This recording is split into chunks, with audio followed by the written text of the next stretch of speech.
Hey everyone, it's me again, Zikri Kolil, the host of the Matters Show, where we talk about everything that matters to society, to the community, to the environment, and to the planet.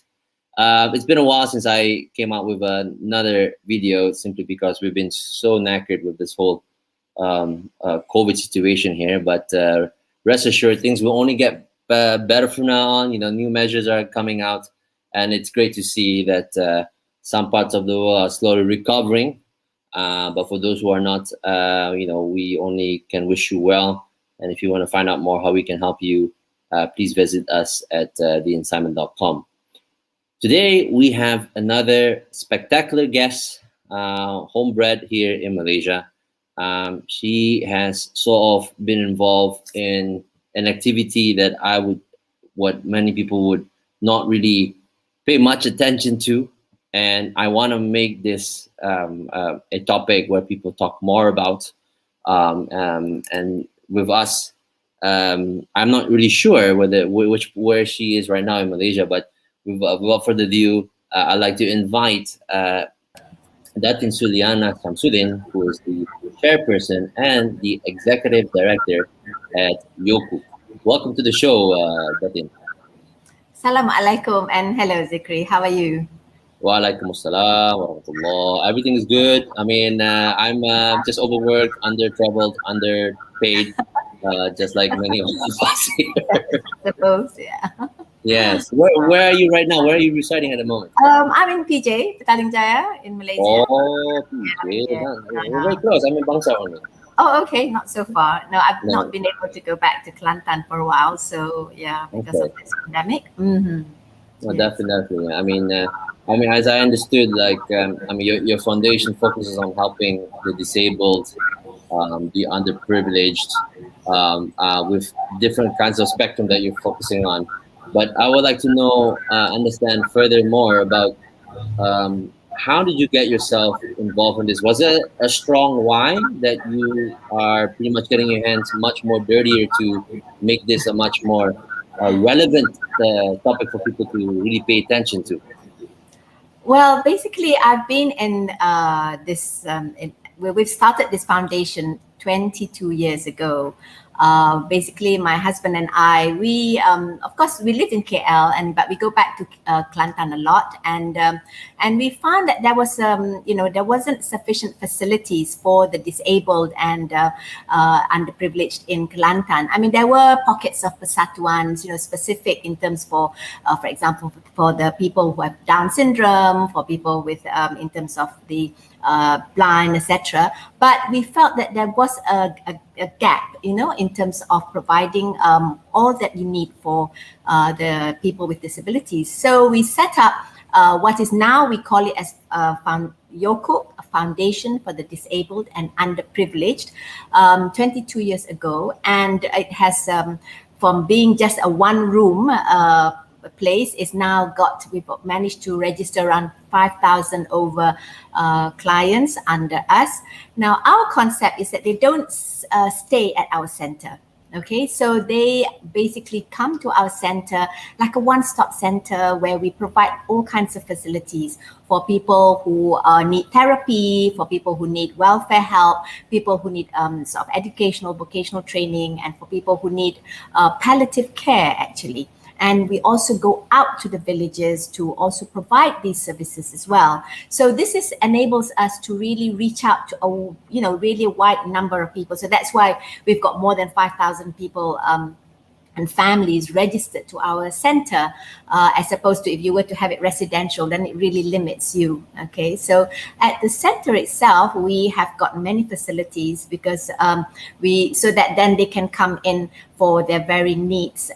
For me, I feel that every individual has different needs. So that's why we are like a one-stop center where, for example, if you need therapy, there are many kinds of therapies that we provide. We have got sensory therapy. We have a room that's got all the equipment for sensory therapy. We've got also hydrotherapy. We've actually just built a purpose-built hydrotherapy pool for those who need hydrotherapy. And we've actually got, of course, the normal physiotherapy, occupational therapy. We've got MAD therapy, which is music, art, and drama therapy. And then we've also got hippotherapy. Hippotherapy is basically to deal with horses. That means you do your therapy as you would with other equipment, but instead of have normal equipments, we do the therapy with horses. So those are the various kind of therapies, and then we've got like vocational training for the young people, trying to get them to be independent. We've got welfare services. We provide transportation services. We build houses. We try and locate, how can we get our clients to be more independent? For example, if they're physically disabled, then we can try to train them up. Get them sort of like connecting to be able to find their own jobs, etc. And then, of course, for the palliative care, that we have no choice, but we have to go out to them. We make 4,000 home visits a year, and where we reach out to more than 600 families that are actually requiring our help, because I've got OTs, I've got physios, nurses to reach out to them. Yeah. Okay. Yeah. I mean, that's a whole full suite of the wider range of how to help.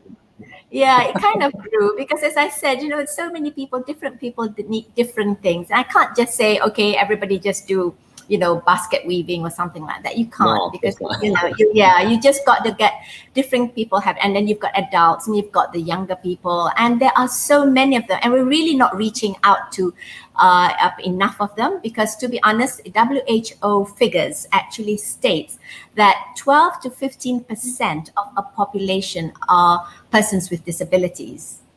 Wow. Okay, That yes, that is quite a number. But if you look at what's registered by the government or by the Jabatan Kebajikan Masyarakat or the Welfare Department, it's really like 1-2%. So we've got a lot of people out there that have not been registered. So when they're not registered, they're not able to have access to facilities that are being provided by the government. Yeah. And are your services limited to the particular state of Kelantan? Is there a reason why you are focusing more on Kelantan? Maybe because the gaps are much more bigger compared to the other state, or is it because of your heritage? Talk me through about that. Well, of course, it started, it is Kelantan because my husband is from Kelantan, and we go back to Kelantan a lot, and so that's where we then saw the gap. Of course, in other parts of the states, especially in around KL and Petaling Jaya, there's so many NGOs, that are reaching out for people all over the whole of Malaysia. There are people who need help. Yeah, but in Kelantan, I think there's a lot of economic divide, and there are a lot of people. Jobs are not so easy to come by. A lot of their family members have to sort of go to the West Coast to get jobs. A lot of people are left behind. A lot of people need help, and there are not that much facilities to provide it. So we've grown to be a pretty big in Kelantan, and Alhamdulillah, we're able to reach out and help them.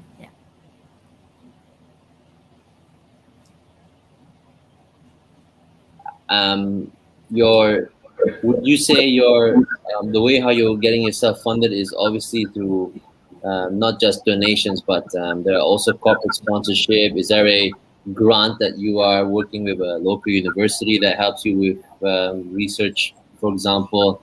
Has that been difficult also, being that this is a pandemic year, because that is one of the biggest impact that we have seen after talking to numerous numbers of non-profit leaders.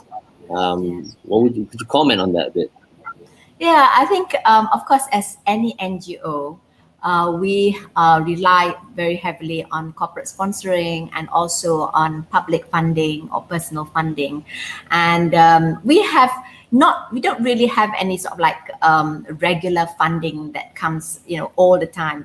It tends to be like project based, or, sometimes we have more, sometimes we have less. And alhamdulillah, we've managed to get through 22 years. But of course, we have some very good corporate sponsors that have really helped us in, especially like, for example, the palliative care. We've got a very big sponsor to manage that, because otherwise we would not been able to do that. But we miss all those, events in terms of where we can do all the other things that are not being sponsored by corporates. We are not able to do any events such as we used to do sort of like Wheel with Me events every year, or we used to where we have sort of like carnivals, or we have dinners or things like that. So now it is really quite tough in terms of trying to get funding. We are writing and writing and writing, whether it's to corporates or to personal friends and people like that, in order to raise our funds. Of course, now it has to be different a bit. We have to go virtual, and we have to appeal to people differently. And also in terms of the work that we're doing, also is has also taken a different turn as well, being in the current pandemic, because of course, like last time, we used to go a lot to the houses. We used to do a lot of visits into the kampongs. But what happens is now that we have to actually reach out to them via Zoom, via WhatsApp, via doing a virtual kind of method to reach out to them. But there are certain things that still need funding at the center itself. For example, we've got still a lot of staff, that are still at the center. I have over 30 staff who are professionals who are having to manage it. And then I also have horses that need to be fed. Yes. Yeah, I have three horses. And one is called Zelda, one is called Bakash, and we've got Princess. And then Bakash recently gave birth to a little baby pony called Fawaz. Wow, congrats. Yes, but they have been serving us a long time. I mean, we've been doing hippotherapy, for example, for 15 years. And that one, a lot, we rely on public funding, because sometimes quite difficult for sometimes corporate maybe to take it on as a project or other. And I tell you though that hippotherapy has really helped so many families. It's really helped a lot of the children, I've had a little boy, and where he literally masa dulu kan dia macam like he was terlantar, he cannot really sit up, or he cannot walk, and then so the mother started bringing the child over for our hippotherapy. And of course, the first 1 or 2 sessions, and which is typical of all these children, they will scream and cry on the first and second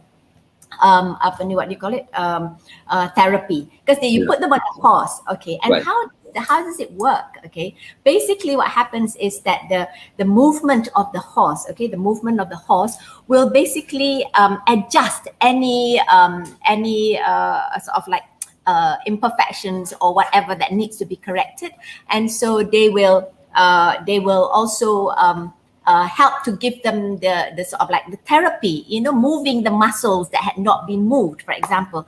So this child I was mentioning to, he was screaming, and then after that he got better and he got to like it. And then and so much so that when it is raining and he cannot come to the center, he would cry, because he knows that on Tuesdays and Thursdays he'll come to the center, but he cannot express it. He'll just cry at home, and because he knows he should be at the center.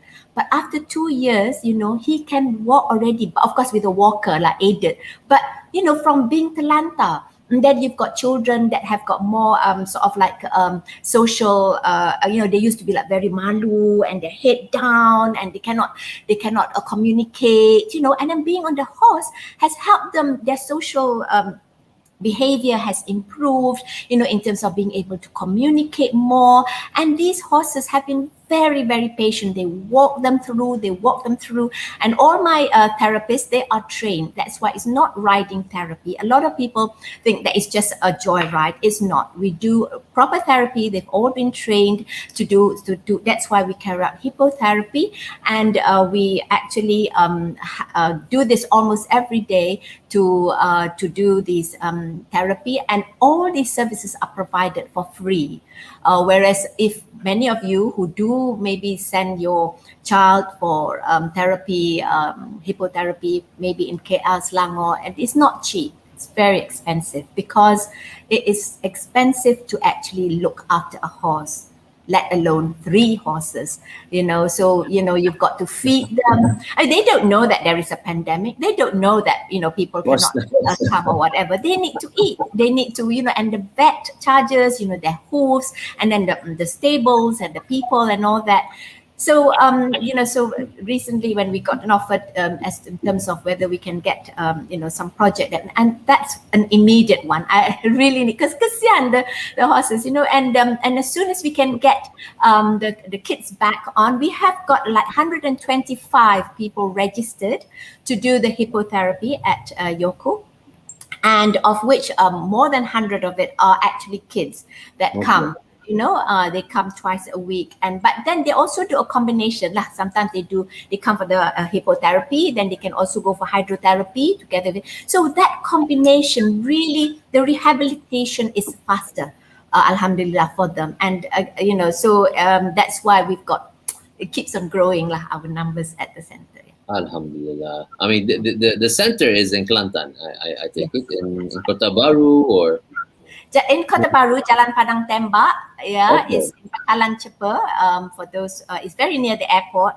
So anybody, if you're wanting to come and visit as well, you can always give us a call, and we can, it's only about 10 minutes from the airport. You can always, spend a day with us, for example, and go into of course, when the pandemic is over, No, for sure. I love to visit. I mean, I was in Kelantan a lot in 2017 because we had a lot of projects in Kementerian. Yes. Yeah, so I did not know of the existence of YOKUK, but definitely I would love to visit. But I want to pose a serious question more, where I'm sure you've come across with people who don't really think what you're doing is necessary, or what they believe is counterproductive. Why are you doing this? We have other services. What would you say to the naysayers who think the type of the work that you do should be, should be done by in the institution itself, or for those who are oblivious of the type of impact the work that you do? What would you say to them that this kind of program must be taken more seriously and somewhat matters to them? Actually, when you said that, people don't think it matters, when you have somebody who is not well in your family, of course it matters. Matters a lot. And when you have one person, it's already difficult enough. But we have families that sometimes have 2 people who are not well, 3 disabled. We've got especially those who are with cerebral palsy. They are, talanta. I mean, they're bedridden, and sometimes 22 years old, daripada kecil, they have to look after them. And they have nobody to reach out to. As you can imagine, the facilities provided by the government are limited also, because they've got to look up for so many other things. So I think NGOs play a big role to help to fill the niche, or to lessen the gap, so that these families can reach out and get help. Because we reach out to a lot of the families, and they are really, are very, very thankful. Of course, sometimes they don't even know that we can even get help in this way. But when you go out to them, and then you see the condition of the houses that they're in, and then after that you see like for a lot of our palliative care, where they don't even know how to, when somebody comes back with a motor vehicle accident, we also help to take care. Suddenly you have somebody who is really, really ill, and you have to take care of them at home. We actually work a lot with the hospitals, but the hospitals also say they have to go home, for example. Okay, so what do the families do? So they get help from us. Okay, in terms of if they're trying to go and get therapy, and they've got this child, and they've got 6 other children, and sometimes they don't know where to turn to. So we provide all the various services that are needed for the families, for everybody. So it is not only just for the OKU person, but it is really giving for the whole family. Because when somebody is not well in your family, the whole family is affected. I'm sure you all have, know that yourself when you have that happening to you, isn't it? Yeah. So, I mean, to the no sayers, I mean, like, well, like everything else, there's always a need for help, and we don't know. It doesn't say that, oh, only the poor are affected or only the rich are affected or whatever. It can happen to anybody. I mean, I also have my own mother. She is also bedridden at home, and I have to live. But Alhamdulillah, I feel that I can provide all the facilities for her as best to my capabilities. But not the people. What about the people out there in the kampungs? They don't even have hot water. Some of them, don't punya kitchens also are not even there. We help them to rebuild their houses. We help to adjust their kitchens. We help to bring, help them with their routes to so many things. I don't have enough sort of vocabulary sometimes to describe the sort of things that we're doing. And sometimes we don't even have time to tell people what is it that we're doing, because there's just a lot to be done out there. A lot of basic facilities are not available. And so we need to be out there and reach out to them. Yeah, I echo you very deeply, and I can see emotions flowing through. It's the same with me. I mean, I tell people, you don't want to wait till tragedy happens, because that's the only time when humanity change. Humans somewhat change drastically once a tragedy really happened to them in some way or another. But wholeheartedly, rest assured, there are plenty of people who are looking forward to do more than just remaining idle and seeing the cause that you're working. So for those who are, for the audience who are watching this later on, what can they do, or what role can they play in contributing their time, their resources with YOKUK? What is there that you need that they could come to you apart from just going to your website?